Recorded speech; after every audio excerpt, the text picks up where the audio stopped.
નમસ્કાર મિત્રો, હું ચુડાસમા પરસોત્તમ આપ દરેક મિત્રોનું ટીમ આઝાદ વતી દિલથી સ્વાગત કરું છું। મિત્રો, આજના વિડીયોની અંદર ગુજરાત પોલીસ ભરતીની અંદર એટલે કે પીએસઆઈ અને એલઆરડી કોન્સ્ટેબલ બંનેમાં થઈને પગાર ધોરણ કેટલું મળવાપાત્ર હોય છે। જે આ મિત્રો આ વાતને ધ્યાનમાં રાખીને જ વિડીયોની અંદર ચર્ચા કરવાની છે, માટે ખાસ કરીને વિડીયોને અંત સુધી અવશ્ય જુઓ। માહિતીની શરૂઆત કરીએ તો ગુજરાત પોલીસ રિક્વાયરમેન્ટ બોર્ડ દ્વારા જ્યારે ભરતી ઓફિશિયલ રીતે જાહેર કરવામાં આવી હતી 25 થી 26 પેજની એક પીડીએફ ડિક્લેર કરવામાં આવેલી હતી। તેમાં લગભગ 20 નંબરના પેજની અંદર 12.8 નંબરના મુદ્દાની અંદર આ માહિતી થોડી ઘણી દર્શાવેલી હતી કે બેન હથિયારી પોલીસ સબ ઇન્સ્પેક્ટર સંવર્ગમાં પસંદગી પામેલા ઉમેદવારોનો પ્રવર્તમાન હુકમો મુજબ કરવાનો સમયગાળો 5 વર્ષનો રહેશે।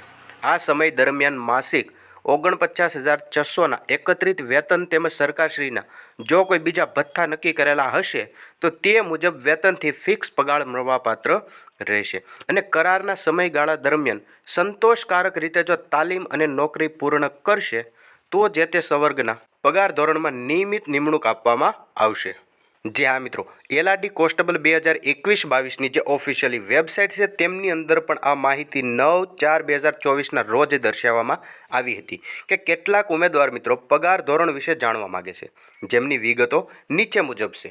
તો અહીંયા તમે જોઈ શકો છો કે સરકારશ્રીના નાણાં વિભાગ ગાંધીનગર તારીખ 18/10/2023ના ઠરાવમાં જણાવ્યા મુજબ કરારના સમયગાળા દરમિયાન બિન હથિયારી પોલીસ સબ ઇન્સ્પેક્ટરમાં માસિક પગાર છે તે એટલે કે એક મહિનાનો પગાર છે તે 49,600 તથા લોકરક્ષક સંવર્ગમાં માસિક પગાર 24,000ના એકત્રિત વેતન તેમજ જે સરકારશ્રીનું બીજું કોઈ જાતનું ભથ્થું નક્કી કરેલું હોય તો તે મુજબના વેતનથી ફિક્સ પગાર મળવાપાત્ર થશે। જે આ મિત્રો પીએસઆઈની વાત કરીએ તો પીએસઆઈની અંદર માસિક પગાર છે તે 49,600 રૂપિયા છે, જ્યારે એલઆરડી કોન્સ્ટેબલની વાત કરીએ તો એલઆરડીની અંદર માસિક પગાર 24,000 રૂપિયા રહેશે। તદુપરાંત જો સરકારશ્રી દ્વારા જો કોઈ બીજા ભથ્થા નક્કી કરેલા હશે તો તે મુજબ ફિક્સ વેતનથી પગાર તમને મળવાપાત્ર થશે અને કરારના સમયગાળા દરમિયાન સંતોષકારક રીતે નોકરી પૂર્ણ કરશે તો જે તે સમયમાં સરકારશ્રીના નિયમો અનુસાર મળવાપાત્ર પગાર ધોરણ છે એટલે કે પગાર ધોરણ નીચે દર્શાવ્યા મુજબનો છે તેમની અંદર નિમણૂક મળવાપાત્ર થશે। જે તમે અહીંયા જોઈ શકો છો કે બિન હથિયારી પોલીસ સબ ઇન્સ્પેક્ટર હશે તો 39,900 રૂપિયાથી લઈને 1,26,600 રૂપિયા સુધી તમને મળવાપાત્ર થશે। ત્યારબાદ લોકરક્ષક સંવર્ગની વાત કરીએ તો 18,000થી લઈને 56,900 રૂપિયા સુધી તમને મળવાપાત્ર થશે।